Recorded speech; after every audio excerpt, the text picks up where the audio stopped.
Bonjour à toutes et bonjour à tous. Ravi d'intervenir devant vous, un peu intimidé parce que même si j'ai une très longue carrière dans l'éducation, supérieure à 40 ans, je ne suis jamais intervenu devant un colloque. Par conséquent, c'est pour moi une grande première. Alors, comme indiqué sur la diapositive, je ne suis pas un chercheur, je ne suis pas un universitaire, je suis, on va dire, un haut fonctionnaire de l'éducation, un apparatchik, et j'ai occupé différentes responsabilités en matière de gestion du système éducatif. Donc, mon corps aujourd'hui, parce qu'on a tendance à se définir par son corps quand on est fonctionnaire, c'est l'inspection générale de l'éducation, du sport et de la recherche. Et j'ai eu l'honneur d'être recruté par la Polynésie française pour être le directeur général de l'éducation et des enseignements. Et je vais vous parler de ce qui est mon métier au quotidien, quasiment 24 heures sur 24, c'est de rechercher l'adaptation de l'école polynésienne, et je vous dirai pourquoi on recherche cette adaptation à un contexte qui est extrêmement singulier. Alors l'adaptation, elle est rendue nécessaire par un contexte singulier, donc, et elle est permise par l'autonomie. Autrement dit, pour faire l'adaptation, il faut remplir ici ces deux conditions. Il faut avoir de quoi s'adapter, autrement dit, ne pas être dans un contexte qui ressemble au cadre commun, mais aussi avoir des marges de manœuvre. Et en l'occurrence, la Polynésie française a une marge de manœuvre extrêmement importante puisqu'il y a un statut politique qui date de 2004 et qui donne une autonomie à la Polynésie française, en particulier en matière d'éducation, et j'y reviendrai tout à l'heure. Le contexte singulier, c'est tout d'abord, ça a été dit, et puis vous le savez, pour tous ceux qui viennent nous rejoindre pendant ce colloque, nous avons un territoire dispersé et étendu, ce qui fait que le mot pour caractériser, s'il y avait un mot pour caractériser notre système éducatif, c'est le mot d'éloignement. Les élèves sont éloignés des unités d'enseignement. Déjà, beaucoup de nos îles, la plus grande partie de nos îles, n'ont pas de collège et encore moins de lycée. Et au sein des îles, il peut y avoir une école, mais une école qui est éloignée de la population, qui peut vivre dans des vallées, je pense en particulier ici, aux îles Marquisiennes. Les lycées sont concentrés dans très peu d'îles, puisque nous avons 3 îles simplement qui ont des lycées, bientôt 4 d'ici quelques années, avec un lycée à Moorea, mais c'est donc dans l'archipel de la Société, à Tahiti, à Raiatea et à Bora Bora qu'aujourd'hui nous avons des lycées. Par conséquent, nos élèves dès l'école, pour un certain nombre d'entre eux, doivent être internes. C'est minoritaire, très minoritaire, mais dès le collège et au lycée, nous avons beaucoup d'élèves qui sont internes, 10 fois plus d'élèves collégiens internes qu'en moyenne nationale, 2 fois plus de lycéens internes qu'en moyenne nationale. Deuxième réalité du système éducatif polynésien, à l'opposé des cartes postales que nous offrent nos territoires et nos paysages, eh bien, nous sommes un territoire très défavorisé, avec une population très défavorisée, une population qui vit dans des conditions précaires, souvent. Nous avons beaucoup d'élèves qui, chez eux, n'ont que quelques heures d'électricité par jour, qui peuvent ne pas avoir d'eau courante. Nous avons des familles aussi qui ont des ressources limitées. Le système de protection sociale et d'assurance sociale n'a rien à voir avec le système national que l'on peut connaître en métropole et dans les départements d'outre-mer.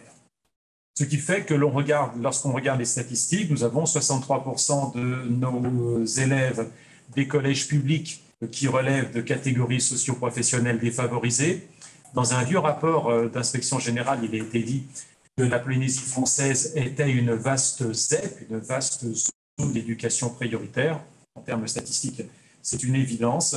Et nous avons à l'opposé très peu d'élèves qui appartiennent à des catégories sociales favorisées, 2 fois moins, vous le voyez ici, qu'en métropole.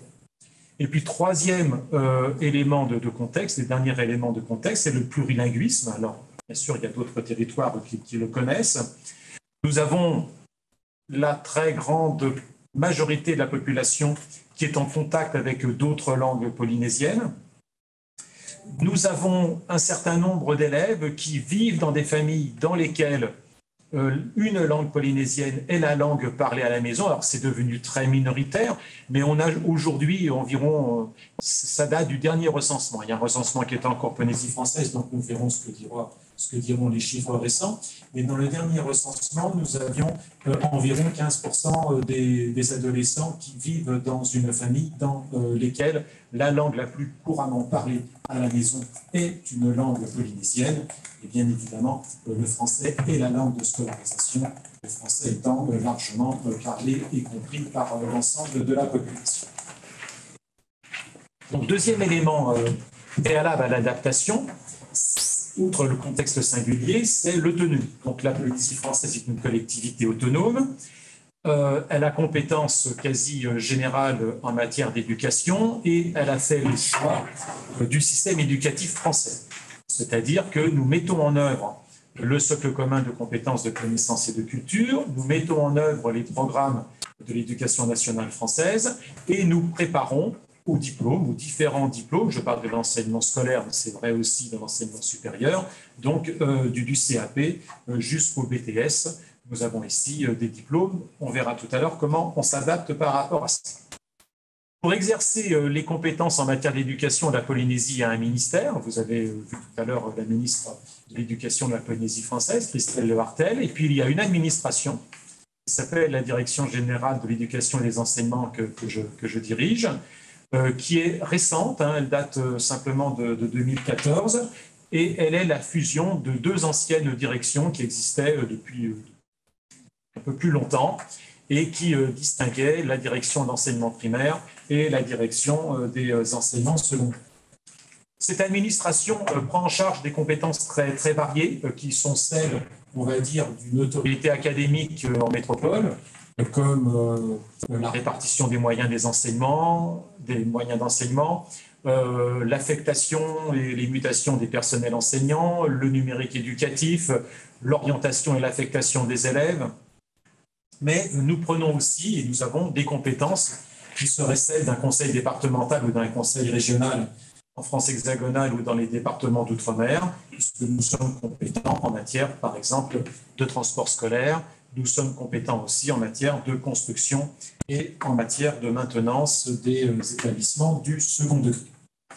Et la compétence est partagée avec l'État, avec le vice-rectorat. Vous avez vu le vice-recteur tout à l'heure. Et pour définir en deux mots les compétences du vice-rectorat, le vice-rectorat est garant de la qualité des formations et des diplômes que nous dispensons, que le bac, le BTS ou le CAP polynésien, eh bien, soit de même valeur, de même dignité qu'un CAP, qu'un bac, qu'un BTS qui serait dispensé dans l'Académie de Montpellier ou de Toulouse. Le rectorat gère aussi la carrière de tous les personnels qui sont mis à disposition et nous avons une quasi-intégralité de nos personnels qui sont mis à disposition en matière d'enseignement. La Polynésie française, en revanche, recrute et rémunère les personnels qui sont chargés de la surveillance et de l'encadrement éducatif des élèves.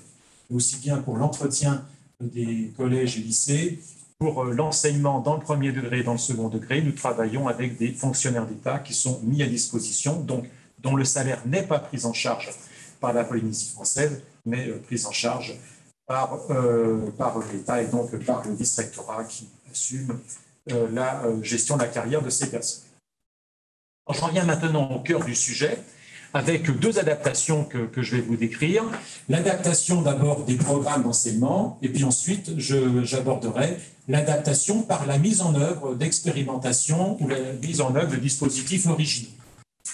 L'adaptation des programmes, je passe très vite sur le premier point parce que ça a été déjà abordé. Ce sont des programmes adaptés, alors adaptés sur toute l'école primaire, dès la maternelle au cycle 1. D'ailleurs, on vient d'adopter de nouveaux programmes pour la maternelle au mois d'août de cette année, qui seront en œuvre au mois de janvier 2023, et puis adaptation d'un certain nombre de programmes dans les collèges et lycées, essentiellement en histoire-géographie, en sciences de la vie et de la terre. Et nous avons fait récemment, il y a un petit peu plus d'un an, l'adaptation aussi de programmes au lycée professionnel et en particulier en histoire-géographie. En revanche, les points suivants ont été peu vus. Alors, la ministre a parlé parce qu'on lui doit cette mise en œuvre. On a créé un programme, donc un programme qui n'existe pas dans les autres territoires français d'éducation.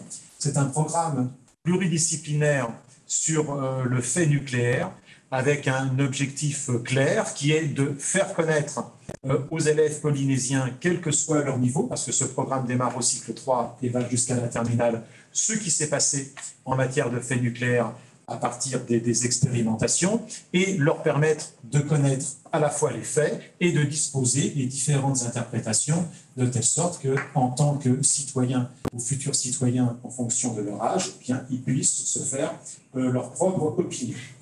Pour cela, le travail du ministère, la DG2E, consiste pour l'essentiel à créer des ressources pédagogiques dans les différentes disciplines, puisque le programme est pluridisciplinaire.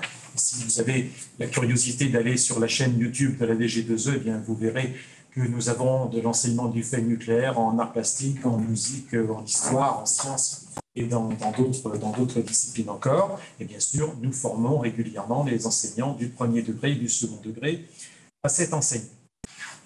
Nous avons créé une catégorie de diplôme, le CPAP, qui est le CAP polynésien. Donc CPAP, ça veut dire Certificat polynésien d'aptitude professionnelle. Et en particulier, dans trois domaines, il n'en restera que deux d'ici quelques années, puisqu'on veut recentrer ici les CPAP. Le CPAP GEM dans la gestion de l'exploitation du milieu marin et dans tous nos petits lycées professionnels qu'on appelle les CETAD, je vous présenterai ça dans un instant. Nous avons donc cette formation des jeunes et nous formons aussi à la petite et à la moyenne hôtellerie, très important puisque un des vecteurs essentiels du tourisme en Polynésie française réside dans les pensions de famille et il s'agit ici de former des jeunes capables de travailler au sein de pensions de famille. Nous avons encore, mais nous sommes en train de reculer sur ce terrain-là parce que le besoin se fait moins sentir sur ce niveau de qualification qui est beaucoup plus accessible sur des CAP nationaux ou sur des bacs pro nationaux. Nous avions une formation polyvalente en matière de bâtiment. Nous avons créé, et les premiers élèves commencent à travailler cette année en seconde, nous avons créé un enseignement optionnel au lycée qui se caractérisera par la passation d'une option au baccalauréat d'ici 2 ans. Le ORERO, qui est l'art oratoire, dont vous avez eu un exemple tout à l'heure au moment de notre accueil. Et puis, nous avons créé la rentrée dernière, à la rentrée 2021, une série qui existe aussi au niveau national, mais que nous avons adaptée, la série Sciences et technologies de la musique, de la danse et du théâtre. Je ne pense pas le dire dans le bon ordre, mais ce sont les 3 disciplines qui sont travaillées dans cette série et dans ce bac S de TMD. En l'occurrence, pour nous, la danse, ce n'est pas la danse classique, ce n'est pas le lac des cygnes, mais c'est l'Ori Tahiti. La musique, ce n'est pas simplement Schubert, Berlioz ou Beethoven, ce sont aussi toutes les musiques traditionnelles. Et ce n'est pas que le théâtre classique et le répertoire classique, c'est aussi l'art oratoire, le ORERO, qui sont enseignés dans le cadre de cette série. Et avec le STTMD, on est vraiment au cœur du travail d'adaptation. On a pris un examen national eh bien, que nous déclinons en fonction des intérêts de nos élèves. Et cette façon de procéder a remarquablement marché, puisque nous avons un nombre d'élèves très important qui veulent s'y inscrire, et en particulier des élèves venant de tous les archipels de la Polynésie française, qui était l'objectif que nous cherchions. Nous ne voulons surtout pas que ça soit un débouché post-conservatoire pour des élèves qui auraient fait des études classiques en matière de musique et de danse. L'enseignement bilingue, c'est aussi bien évidemment une façon d'adapter les programmes. On est passé à quelque chose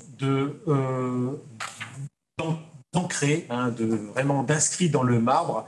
On a commencé par bricoler, par expérimenter, avec tout d'abord la mise en œuvre d'un horaire d'enseignement obligatoire à l'école élémentaire, avec aussi un début d'expérimentation d'enseignement bilingue à parité horaire. Et la ministre Christelle Levartel a souhaité que l'on officialise cet enseignement bilingue avec une loi de pays qui a été adoptée par l'Assemblée de Polynésie française au mois de janvier 2022, parce que je le dis pour nos amis ultramarins, l'Assemblée de Polynésie française a un pouvoir législatif, elle peut adopter des lois. Donc une loi de pays a créé l'enseignement bilingue à parité horaire Donc parité horaire dans le premier degré. Nous avons 26 heures de classe dans le premier degré en Polynésie française, ce qui veut dire ici que les élèves ont 13 heures d'enseignement en français et 13 heures d'enseignement dans une des langues polynésiennes. Et la loi permet aussi aux enseignants de passer par une langue polynésienne dans le cadre des situations d'apprentissage, d'explicitation, de passation de consignes. Nous avons un gros millier d'élèves qui aujourd'hui suivent un enseignement bilingue. On a ouvert un grand nombre de sites et on s'est arrêté pour cette année parce que nous sommes maintenant en train d'industrialiser notre processus et en créant un mouvement particulier qui permette la nomination dans les écoles qui sont à parité horaire d'enseignants qui ont un niveau suffisant de langue. Ce n'est pas parce qu'on a grandi en Polynésie française et qu'on a entendu dans sa famille parler l'une des langues polynésiennes que l'on est capable d'enseigner la langue polynésienne ou en langue polynésienne. Il faut pour cela vérifier.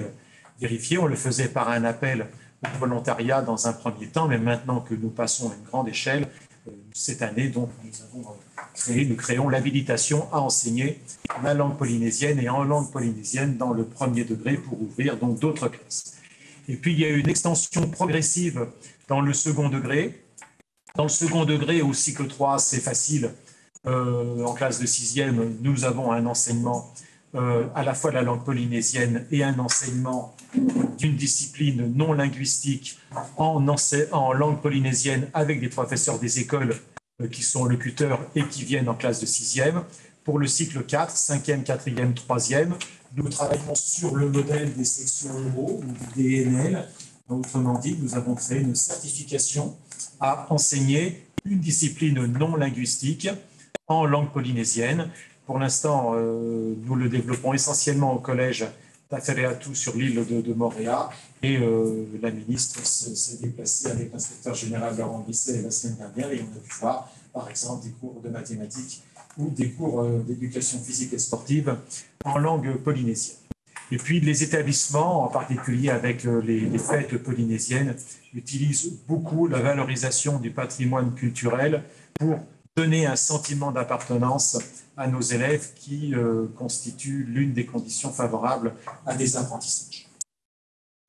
Dernière partie de mon intervention, l'adaptation par la mise en œuvre d'expérimentations. Donc, tout d'abord, des expérimentations en termes de parcours de scolarité des élèves. La Polynésie française, depuis maintenant 20 à 30 ans, a cherché à créer des structures spécifiques qui n'existent pas sur le territoire national, qui n'existent pas dans les autres outre-mer, pour répondre aux besoins de proximité. Je le redis, notre caractéristique essentielle, c'est l'éloignement. Et l'éloignement fait que beaucoup de nos élèves sont internes à partir de l'âge de 10 ans, 10 ans et demi, 11 ans, quand ils arrivent au collège. Et la tentation est malheureusement forte de rester dans sa famille lorsque l'on revient en vacances, parce qu'il faut savoir que l'on revient très peu souvent dans sa famille, puisque l'éloignement est tel, j'en parlerai tout à l'heure avec le calendrier scolaire. Donc, d'abord, des premières expérimentations ont été faites, on est en train de les abandonner parce qu'on s'est aperçu que ce n'est pas optimal en termes d'apprentissage des élèves. C'est ce qu'on a appelé les groupements d'observation dispersés, qui étaient des classes de 6e, 5e, donc des classes de niveau collège, qui étaient délocalisées dans des écoles. Il n'y a plus qu'un seul GOD aujourd'hui dans une île, des îles sous le vent, sur l'île de Moupiti. Les centres des jeunes adolescents ont été créés en 1978. Ils accueillent des élèves qui peuvent être en rupture par rapport à la scolarité traditionnelle au collège et qui aujourd'hui servent aussi de SECPA de proximité, autrement dit pour des élèves qui peuvent avoir des difficultés d'apprentissage. On utilise ici la pré-professionnalisation, le travail manuel pour faire en sorte que les élèves trouvent du sens à leurs études. Et ces CJA donc, sont présents certes sur les deux Tahiti, mais sont surtout très présents sur des îles éloignées et offrent une solution pour des élèves qui ont du mal à rentrer dans le cadre du collège unique. Il y a des petits lycées professionnels qu'on appelle des CETAD. Alors, je vous ai mis ici la signification de l'acronyme qui ne veut plus dire grand-chose. Aujourd'hui, retenez que ce sont des petits lycées professionnels qui sont délocalisés dans des îles éloignées, qui sont attachés administrativement à des collèges et qui préparent au CPAP dont je parlais tout à l'heure. Et dans tous les CETAD, il y en a plus d'une dizaine, nous avons donc la préparation au CPAP, GEM et petite et moyenne hôtellerie comme décrit tout à l'heure. Ce sont des petits lycées professionnels auxquels on accède à l'issue de la classe de 3 ans. Plus récent, et Samantha Bonnet-Tirao vous en parlera tout à l'heure, c'est la création du cycle 3 à l'école, qui sont des classes de 6e, qui ont été créées dans des écoles sur 11 sites et qui permettent à des élèves de retarder d'1 an la coupure affective et la coupure physique avec la famille, puisque le départ au collège, le départ donc à plusieurs dizaines ou plusieurs centaines de kilomètres, s'opère en début de 5e et non pas en début de 6e. Et puis 2 expérimentations aussi, avec des classes de seconde qui sont dans des collèges. Nous avons 2 classes de seconde qui fonctionnent ainsi, une aux Marquises, une aux îles sous le vent. Et la classe des îles sous le vent a une originalité depuis cette rentrée, on l'appelle une seconde enrichie, puisqu'elle est à la fois une seconde générale et technologique, une seconde professionnelle, une seconde de l'éducation, une seconde de l'agriculture. Autrement dit, à l'issue de leur classe de seconde que les élèves suivent sur leur île de Wainé, eh bien, ils pourront demander une orientation en première générale, une orientation dans une première technologique, une orientation dans une première professionnelle, une orientation dans l'enseignement agricole. On va regarder comment ça fonctionne. Pour l'instant, les premiers retours sont bons et on va vraisemblablement développer ce principe pour éviter donc que des élèves ne quittent trop tôt leur île dans laquelle le collège est implanté pour venir essentiellement sur Tahiti, où sont présents la quasi-totalité des lycées. L'éloignement, c'est le fait que nous avons beaucoup d'élèves qui fréquentent l'internat. Pour faire en sorte que l'internat soit beaucoup plus supportable pour les élèves, nous avons un calendrier scolaire qui est spécifique, qui ne ressemble pas du tout au calendrier national et des départements d'outre-mer, puisque nous n'avons pas des périodes scolaires de 7 semaines, mais des périodes scolaires de 5 semaines simplement, pour permettre aux élèves qui sont dans les îles les plus proches de pouvoir rentrer chez eux. C'est le cas aux îles sous le vent, par exemple, de pouvoir rentrer à chaque période scolaire. Nous avons créé 2 périodes de vacances de 15 jours. Les autres périodes ne font qu'une semaine, pour permettre aussi des rapatriements pour des élèves un petit peu plus éloignés de leur île. Et nous avons créé 2 périodes de vacances d'1 mois. On n'a pas des grandes vacances de 2 mois, mais 2 fois 1 mois. 1 mois au mois de juillet et 1 mois au mois de décembre, pour permettre là le rapatriement de tous les élèves. On n'a plus aucun élève en internat au mois de décembre, entre la période des vacances de Noël et la rentrée du mois de janvier, idem au mois de juillet. Mais sinon, le reste du temps, les week-ends et dans beaucoup de vacances, eh bien, nous avons toujours des élèves présents à l'internat. Par conséquent, en matière d'internat, il a fallu inventer quelque chose, puisque les élèves vivent 7 jours sur 7 et pour certains pendant 5 mois consécutifs dans leur internat. Et nous avons créé, en lien avec l'éducation populaire, ce qui nous permet de financer beaucoup d'emplois dans les îles, nous avons créé 2 dispositifs qu'on appelle le week-end en internat, qui permet aux élèves qui ne rentrent pas chez eux, eh bien, de passer leur week-end dans un centre de vacances qui peut être délocalisé, qui peut être en dehors de l'internat classique. Et ils sont encadrés non pas par des surveillants d'internat, mais par des jeunes qui ont un BAFA et avec lesquels ils vont faire un certain nombre d'activités éducatives. Et même chose pour les petites vacances d'1 semaine ou de 2 semaines pour ceux qui ne peuvent pas rentrer. C'est ce qu'on appelle les programmes de loisirs éducatifs en internat, donc des centres de vacances, pour que les élèves aient droit aussi à des loisirs. Pour vous donner un ordre d'idée, dans les dépenses totales de la DG2E, le poste qui coûte le plus cher, ça représente 1,7 milliard de francs pacifiques, très largement devant tous les autres postes de dépenses. Ce sont les rapatriements, les transports scolaires de nos élèves. Et le 3e poste de dépenses, ce sont les différents programmes de loisirs en interne. Par conséquent, cette dimension d'éloignement structure non seulement la vie de nos élèves, mais structure aussi la dépense d'éducation en Polynésie française qui ne ressemble à nulle autre ailleurs. En matière de numérique, nous devons développer un certain nombre de choses. Nous sommes en train de développer le téléenseignement, en particulier pour faire du remplacement. On s'aperçoit que lorsqu'on n'est pas capable de faire du remplacement dans le second degré, dans une discipline dans laquelle on manque de ressources, on peut utiliser le téléenseignement.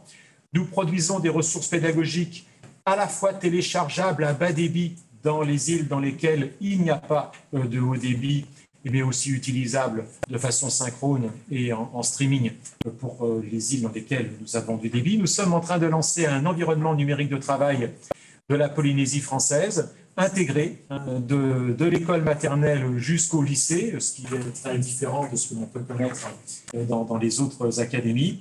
Et puis, nous avons adapté le programme lancé par la Caisse des dépôts et consignations qui s'appelle les campus connectés, qui vise à créer des sites décentralisés d'universités. Eh bien, nous, on a appelé ça des archipels connectés. Et nous avons des sites décentralisés de l'Université de Polynésie française, à Rayatea, donc île sous le vent, à Nukuiva, aux îles Marquises, à Rangiroa, au Tuamotu. Nous ouvrons au mois de janvier sur la presqu'île, à côté de la presqu'île de Tahiti, à Te Vaiuta, et nous ouvrons au mois d'août prochain sur l'île Tubuai, aux Australes, lorsque la fibre arrivera dans cet archipel. Et puis enfin, pour terminer, pour avoir un premier degré des écoles et des enseignants qui travaillent en lien direct avec les problématiques de l'école polynésienne, on a lancé des assises pour l'école polynésienne de demain l'année dernière, qui nous ont permis de travailler sur 4 thématiques que vous voyez dans la deuxième partie de la diapositive, sur des rythmes quotidiens d'apprentissage qui soient plus favorables aux apprentissages des élèves. Il faut savoir, vous l'avez peut-être remarqué, qu'on se lève très tôt en Polynésie.